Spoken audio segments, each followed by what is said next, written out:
Retrouvez Businesswoman avec MAF Pro. L'assureur des artisans, commerçants et professions libérales, c'est MAF Pro et c'est pour vous les pros. C'est la MAF.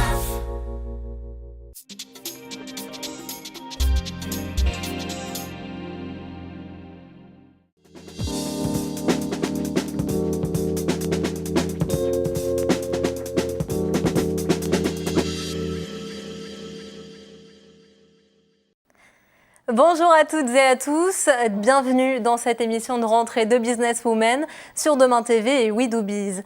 Comme chaque mois, l'émission est consacrée à ces femmes qui ont réussi en se lançant dans l'aventure entrepreneuriale. Celles que nous recevons aujourd'hui évoluent dans un milieu un peu à part. Elles sont blogueuses, youtubeuses ou instagrammeuses. Ce sont bien évidemment les influenceuses. Quel est leur rôle? Comment créent-elles des collaborations avec les marques? Et enfin, est-il facile de vivre de son influence? Justement, pour nous répondre, Camille Benaroche du blog Camille et les garçons. Bonjour. Et Ophélie Duvillard, blogueuse, youtubeuse, mannequin et à la tête de la start-up Way2Up.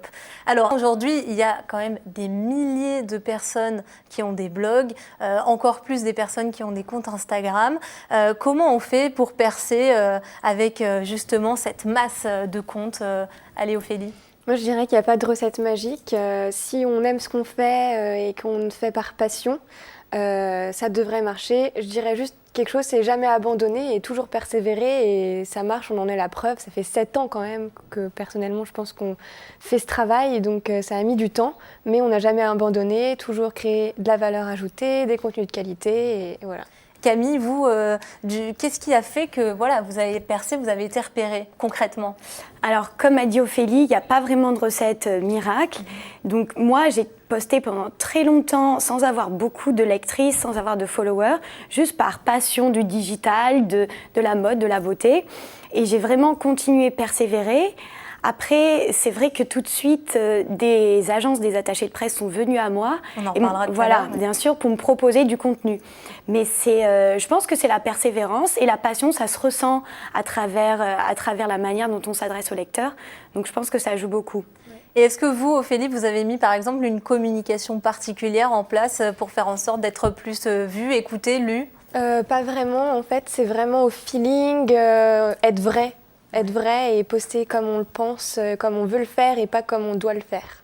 Et comment on instaure une communauté? Comment on la fait grandir? Comment, voilà, aujourd'hui je crée mon compte Instagram, j'ai pas d'abonnés. Comment demain je vais arriver comme vous à avoir 45 000, 73 000 abonnés, Camille?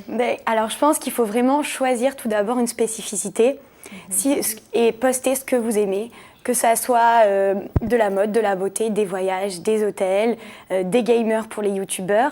Vraiment choisir un sujet et s'y tenir et avoir beaucoup de régularité. C'est-à-dire ne pas poster une fois tous les 36, mais vraiment tous les jours sur Instagram, très souvent sur le blog. Et essayer de fédérer une communauté en expliquant, en disant des choses un petit peu nouvelles. En instaurant un contact. Et bien sûr, en instaurant un contact. Passion. Ne pas vouloir tout de suite. Bien sûr. C'est-à-dire ne pas se dire ça fait un mois que je suis là, ça marche pas. Ouais. Toujours continuer, évoluer, on apprend toujours plus. Moi, quand je vois mes photos d'il y a un an, je fais oh là là, comment je pouvais poster ça? Donc aussi regarder ce qu'on a fait précédemment pour voir les évolutions, voir ce qu'on a fait de mieux, ce qu'on a fait de moins bien peut-être. Bien sûr, oui, comme dans toute entreprise en fait. Ouais. On apprend toujours en fait. Je suis sûre que même la plus grande influenceuse, elle apprend toujours. Vous passez combien de temps sur les réseaux chaque jour et sur quel réseau? Un peu trop. Dès que je me lève, je suis dessus et dès que je me couche, je suis dessus.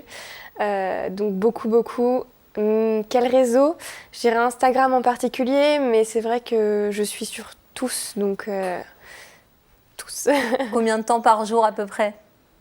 Je dirais 10 heures, voire 10 plus. heures. Ouais. D'accord. Et vous, Camille?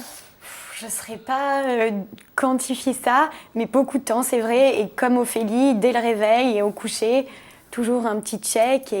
Par contre, moi, j'utilise beaucoup plus Instagram au détriment un petit peu des autres réseaux comme Facebook, Twitter, etc. Après, c'est chacun... Ça marche mieux? Pour moi, oui. Ouais. Après, c'est chacun fait comme il veut. Et qu'est-ce qui fait qu'on poste une bonne photo Instagram ou une photo moins bonne? C'est quoi les critères? Alors, même ça, on ne sait pas en fait. Déjà, ça, on ne le sait pas, mais on le sait un peu par la suite, avec clairement le retour, le nombre de likes, commentaires et de messages privés qu'on reçoit aussi. Des fois, on poste une photo, on se dit, elle va pas fonctionner. Et elle cartonne, on ne comprend pas, les gens l'adorent. Quoi, par exemple, pour vous, Ophélie, récemment? Là, si une photo, je suis sur une chaise qui est géante en fait. Et tout le monde a adoré, alors que c'était juste une petite photo prise sur le vif avec mon iPhone, exactement. Alors que des photos qu'on travaille avec un appareil photo, etc., elles peuvent moins plaire. Donc c'est vraiment... Et pour vous, Camille, un exemple de photo qui marche Moi, ce qui marche le mieux, c'est quand même les looks. Les looks que je porte, plus ou moins pointus, plus ou moins travaillés, etc. C'est ce qui marche le mieux. Mais pourtant, j'aime aussi faire des natures mortes et toute autre sorte de photos, même pendant la Fashion Week, mais ça plaît moins, ça a moins d'intérêt pour les lectrices. Ça demande quand même des compétences assez multiples, j'ai l'impression. Est-ce que vous pouvez nous détailler lesquelles, Ophélie, allez. On est notre propre photographe, community manager, on retouche nous-mêmes nos photos, on répond à nos mails, on négocie avec les marques. En fait, on apprend en études, mais aussi sur le tas, à faire tout ça. C'est vrai qu'on fait à peu près tout. On est un peu comme un média, ils ont des assistants, des directions artistiques, etc. Et nous, on fait tout. D'accord. Et pour vous, Camille, du coup, si vous êtes d'accord avec ça, l'influenceur, il doit savoir tout faire? Complètement, bien sûr. Et ça s'apprend comment, en fait? Parce qu'il n'y a pas d'école. Enfin, il y a quand même une école qui a été lancée en Chine tout récemment, qui donne des cours de mannequinat, de relations publiques, d'utilisation des réseaux, de marketing, dans une université, mais je suppose que vous ne l'avez pas faite. Voilà, c'est tout récent. Des études de business marketing pour vous, Ophélie, et pour vous, une école de relations publiques, attachée de presse, communication. Ça aide ou pas forcément? Bien sûr, ça m'a aidée. Non pas dans les compétences, parce que bon, il faut savoir écrire, il faut savoir prendre des photos, parfois tourner des vidéos, donc ça, je ne l'ai pas appris à l'école. Mais en tout cas, ce qui m'a aidée, c'est toutes les rencontres que j'ai faites. Donc les rencontres que j'ai faites, ça m'a beaucoup aidée par la suite, parce que c'était souvent des attachés de presse avec qui je travaille aujourd'hui. Donc c'est toute une sorte de réseau. Et ça, c'est vrai que pour démarrer, c'est pas mal. On va aborder les questions de rémunération, de monétisation, dont on parle peu et au final qui intéressent aussi. Quelles sont les différentes sources de revenus d'une blogueuse, de la première source jusqu'à aujourd'hui, comme vous Camille qui en vivez, voilà, quelles sont ces sources de revenus? En fait, donc c'est les marques qui nous rémunèrent principalement et qui viennent nous chercher pour parler d'un certain produit, d'une ouverture de boutique, d'un lancement de produit en fait qui va sortir. Et donc bien sûr, maintenant, toutes les blogueuses choisissent vraiment les produits qu'elles aiment. Elles ne font pas ça pas du tout que pour l'argent. Et c'est vraiment un choix. Je pense qu'Ophélie aussi, comme moi, on dit non à plein de marques qui ne nous correspondent pas du tout. Et quand c'est des marques qu'on aime et dont on a envie de parler, c'est avec grand plaisir. D'accord. Et comment arrive la première collaboration, Camille? En fait, ça se fait un petit peu naturellement. C'est vraiment au bout d'un moment, quand on poste depuis longtemps, que la communauté grandit. De manière naturelle, il y a une marque qui va venir nous aborder et nous proposer autre chose qu'un simple envoi de produit, quelque chose d'un peu plus poussé. Comme disait Ophélie, ça peut être tout et n'importe quoi, une création de contenu pour ses réseaux, pour son site, ou bien un article, des photos commandées pour nos réseaux et notre blog. Ça commence comme ça en fait. D'accord. Donc maintenant, c'est vous qui proposez aux marques plus que les marques qui vous proposent? En fait, les marques sont très en demande de ça. Elles viennent nous chercher aussi pour notre patte, entre guillemets. Et ça leur plaît qu'on leur propose tout un tas de solutions, de contenu à produire. On s'imagine beaucoup que voilà, vous allez prendre une photo, que ça va se passer en quelques secondes et que cette photo, elle va vous être rémunérée tant. Voilà, c'est beaucoup le cas de followers aujourd'hui, alors que derrière, il y a quand même tout un travail. Peut-être, Ophélie, vous pouvez nous en parler? Oui, exactement. Les gens pensent qu'on est payé pour faire une photo. Souvent, c'est des tarifs un peu élevés, donc ils sont impressionnés. Mais en fait, derrière, moi personnellement, je fais très peu de collabs, 2 à 3 par mois maximum. Donc tous les jours où je me lève à 8h jusqu'à 19h, si on divise ça au taux horaire, je suis bien en dessous du SMIC parce que je fais tous mes articles gratuitement, mes conseils, mes bons plans, je vais dénicher plein de choses, c'est tout gratuit en fait. Donc c'est vrai que ça peut paraître élevé, mais au final, quand on remet au taux horaire, ça ne l'est pas vraiment. Très bien. Alors, on va passer justement au côté statut de l'entreprise, qui est aussi très intéressant, très important, qui est directement lié aux revenus. Même un blogueur qui n'a pas de revenus encore grâce à son activité doit quand même ouvrir un statut d'entrepreneur. Pourquoi ? Mon avocate m'a dit qu'en fait, même si un blogueur ne gagne pas d'argent, il doit s'y matriculer parce que tous les produits, cadeaux ou voyages qu'on nous offre doivent être déclarés et imposés. Et ça, personne ne le sait, en fait, qu'on doit déclarer les produits qu'on reçoit. À partir de combien ? Dès que ça devient récurrent. Si c'est 1 fois par semaine, ça devient récurrent et du coup, on doit être imposé sur ces produits. Et vous, Camille, vous avez aussi un statut d'entrepreneur. Pourquoi ce choix ? Moi, je suis auto-entrepreneur, voilà, parce que j'ai été conseillée comme ça. Je pense que c'est le plus facile au début dans ce métier. Ouais. Ça se fait en 2 clics sur Internet, il n'y a pas beaucoup de papier. Et le plafond est limité à 32 000 par an, donc pour commencer, c'est bien, sachant qu'il va doubler bientôt grâce à notre président. À la loi.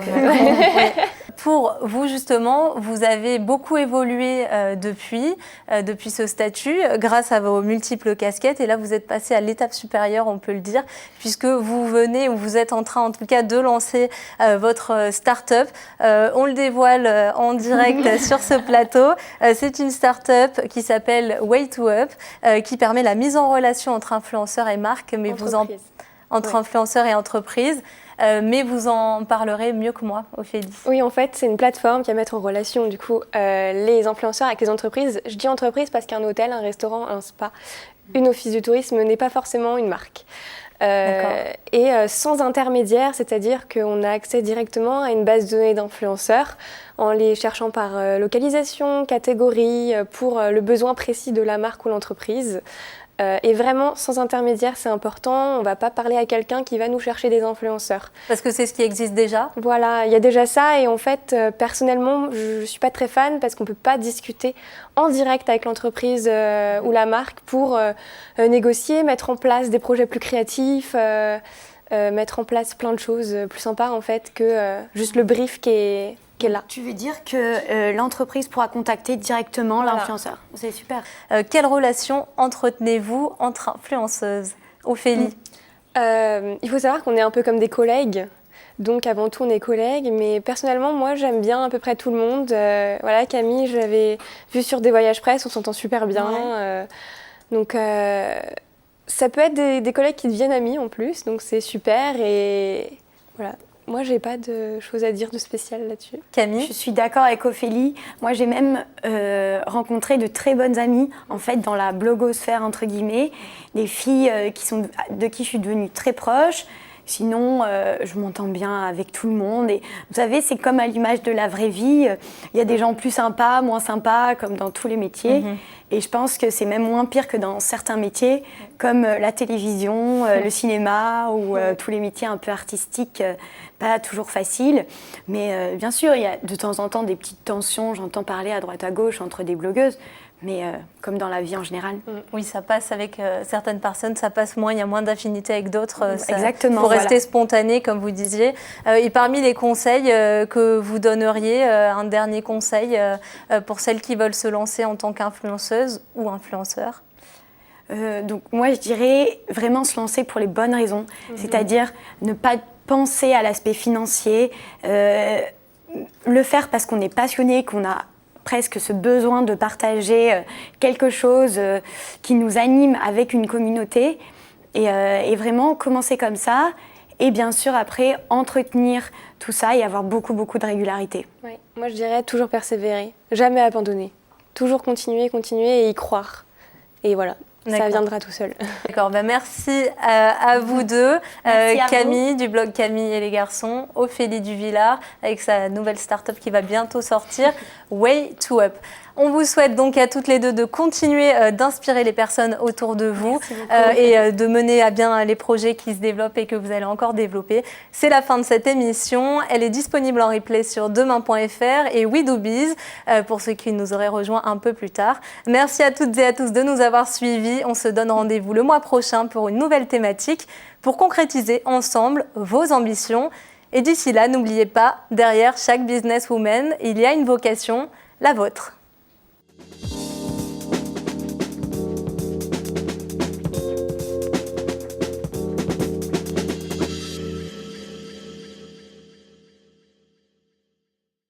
Businesswoman vous a été présenté par MAFPRO.